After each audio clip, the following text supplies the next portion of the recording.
వడ్డించేవాడు మనవాడైతే బంతిలో ఎక్కడ కూర్చుంటే ఏమిటి అన్న చందంగా వ్యవహరిస్తోంది టీటీడీ పాలక మండలి. సామాన్యులకే పెద్దపీట వేస్తామని ప్రగల్భాలు పలికిన బోర్డు చివరకు వీఐపీల సేవలో తరించి వ్యవస్థలో మార్పు తీసుకురాలేమని మరోసారి చేతులెత్తేసింది.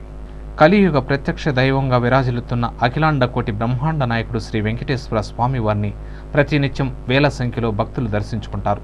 సెలవులు, పండుగ దినాలతోనే కాకుండా సాధారణ రోజుల్లో సైతం వేల సంఖ్యలో భక్తులు స్వామివారిని దర్శించుకుంటున్నారు. అయితే ప్రత్యేక దినాల్లో ఇక భక్తుల రద్దీ గురించి చెప్పనక్కర్లేదు. ప్రధానంగా నూతన సంవత్సరం, వైకుంఠ ఏకాదశి పర్వదినాల్లోనైతే లక్షల్లో భక్తులు తిరుమలను సందర్శిస్తారు. ఆయా రోజుల ప్రాముఖ్యత దృష్ట్యా టీటీడీ ప్రత్యేక ఏర్పాట్లు చేస్తోంది. ఈ నేపథ్యంలో జనవరి 1ని పురస్కరించుకుని వీఐపీలు, వీవీఐపీలు, భక్తులు, సామాన్య భక్తులను దృష్టిలో ఉంచుకుని ప్రత్యేక ఏర్పాట్లు చేశారు.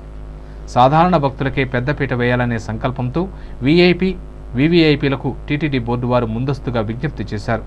వీఐపీల తాకిడి తగ్గితే పర్వదినాలలో సామాన్య భక్తులకు తనివి తీరా స్వామివారి దర్శన భాగ్యం కల్పించవచ్చుననే టీటీడీ విన్నపాన్ని మన్నించారో ఏమో తెలియదు కానీ 2012 జనవరి 1 ప్రారంభ దర్శనంలో పెద్దగా వీఐపీల తాకిడి కనిపించలేదు. అయితే వీఐపీ, వీవీఐపీల కోసం కేటాయించిన ప్రోటోకాల్ పాసులు పూర్తి స్థాయిలో అమ్ముడుపోవడం, పాసులు పొందిన వారు హ్యాపీగా దర్శనం కూడా చేసుకోవడం జరిగింది. ఇదేందిరా వీఐపీలు రాలేదు, ప్రోటోకాల్ పాసులను వీఐపీలకే కేటాయించారంటుంటే అర్థం కాలేదనుకుంటున్నారా? అదేనండి మన టీటీడీ చైర్మన్ బాపిరాజు గమ్మత్తు. ప్రోటోకాల్ పాసులంటే ఐఏఎస్, ఐపీఎస్, జడ్జీలు, మంత్రులు, ప్రస్తుత ప్రజాప్రతినిధులకు ప్రత్యేక ప్రవేశం. అయితే ఈ ప్రోటోకాల్ విధానాన్ని మరో 2 భాగాలుగా విభజించి వీవీఐపీలకు ప్రోటోకాల్ ప్రయారిటీ 1 గాను, వీఐపీలకు ప్రోటోకాల్ ప్రయారిటీ 2 గాను, ఆ తర్వాత స్థానంలోని వారికి వీఐపీ జనరల్ పేరుతో ప్రత్యేక ప్రవేశ మార్గాలను ఏర్పాటు చేశారు.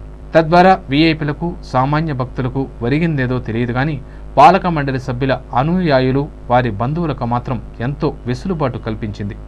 అందుకే సామాన్యులకు పెద్దపీట అనే ముసుగులో టీటీడీ యంత్రాంగం ప్రియారిటీ విధానాన్ని అవసరాలకు అనుగుణంగా అమలు చేసింది. నూతన సంవత్సరాదిన ప్రియారిటీ 1, ప్రియారిటీ 2 ప్రవేశ మార్గాల గుండా కొంతమంది ప్రోటోకాల్ వ్యక్తులతో పాటు సాధారణ వ్యక్తులు కూడా దర్జాగా ఆలయ ప్రవేశం చేశారు. ముఖ్యంగా టీటీడీని తన జాగీరుగా చేసుకున్న చైర్మన్ కనుమూరి బాపిరాజుకు సంబంధించి బంధువర్గమే కాకుండా వివిధ రాజకీయ పార్టీల కార్యకర్తలు, వ్యాపారులు, వారి బంధువులు కూడా రాజ మార్గంలో దూసుకెళ్లి స్వామివారిని దర్శించుకున్నారు. దీంతో పలు విమర్శలు వెల్లువెత్తాయి. టీటీడీ బోర్డు ప్రోటోకాల్ వ్యక్తులని పాసులు మంజూరు చేసి దర్శనానికి పంపిన వారిని ఇప్పుడు చూద్దాం. ఏడుకుండలవాడ వెంకటరమణ గోవిందా గోవిందా, ఏడుకుండలవాడ వెంకటరమణ గోవిందా గోవిందా.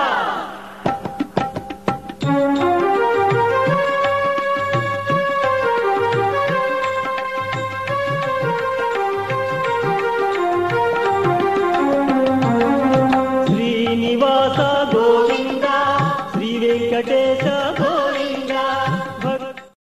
పాలక మండలి తమవారి సౌలభ్యం కోసం సామాన్య భక్తులకు పెద్దపీట ముసుగుతూ స్థానిక ప్రజలు సైతం శ్రీవారికి దూరమవుతున్నారు. దీంతో స్థానిక ప్రజలు పాలక మండలి వ్యవహార శైలిపై ఆగ్రహావేశాలకు లోనవుతున్నారు.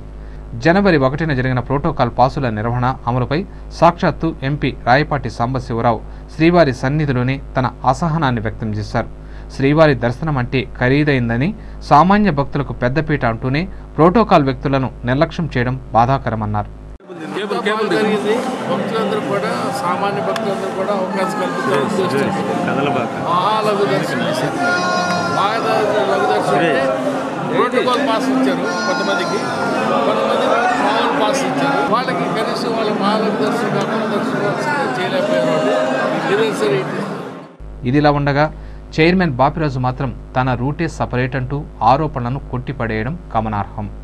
ఈ జనవరి 1 కూడా అన్ని రకాల మీ సలహాలు తీసుకున్నాం. మరి వారు ఫస్ట్ టైం ఇప్పుడు మనకు లఘు దర్శనం అనేటువంటి కార్యక్రమం ఇప్పటిదాకా జరగలేదు ఎప్పుడు.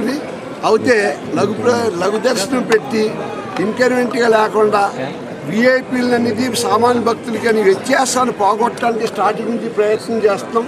వీఐపీలు కూడా భక్తులే, అందరితో పాటు అనే భావనాన్ని చెప్పుకుంటా వాళ్ళని మనల్ని కలుపుకుంటూ వస్తే నిజంగా వీఐపీలు కూడా సుప్రీంకోర్టు జడ్జి దగ్గర నుంచి ప్రతి వాళ్ళు కూడా లఘు దర్శనాన్ని, మాతో స్టార్ట్ అయింది లఘు దర్శనం, ఆ లఘు దర్శనం ఇప్పుడు సుప్రీంకోర్టు జడ్జి ఆఖరి దాకా వాళ్ళ ముఖంలో ప్రేమ తప్ప ఎక్కడ ఇంకో మాకు లఘు దర్శనం ఎందుకు ఇచ్చారనేటువంటి ముఖాన్ని ఎక్కడ చూడలేదు మేము.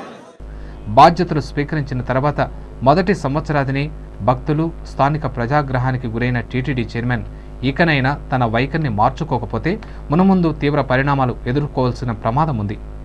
ఇక మన రాజుగారు వైకుంఠ ఏకాదశిని ఎలా గట్టెక్కుతారో ఆ గోవిందుడికే తెలియాలి. గోవిందా గోవింద.